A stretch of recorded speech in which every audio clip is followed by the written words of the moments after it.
Hi guys, তো এখন chicken দিয়ে আমি রুটি খাবো।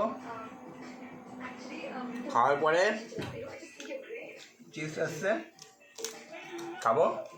তারপরে এটা তো তোমার চেনই, এটা হচ্ছে তোমার পেঁয়াজ, যেটার দাম এখন 80 টাকা 90 টাকা কেজি। যেটা বললাম না, আমি তো ওদের মতো না যে তোমরা খাইতে পারবে না, সবাই পেঁয়াজ খায়। এটা যে শসা, এটা হজম শক্তি বাড়ানোর জন্য। তো একটু ক্যামেরাম্যান একটু আগাও এদিকে এদিকে খাবার দিকে ফোকাস ফোকাস ফোকাস। কে মাংস, রুটি, রুটিটা পুড়ে গেছে তাই না? একটু ওরো।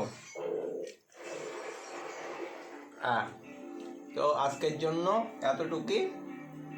এটা রুটি আরও আসছে, নিব পরে। তো বাই, গুড নাইট। আমার রাত্রের খাবার।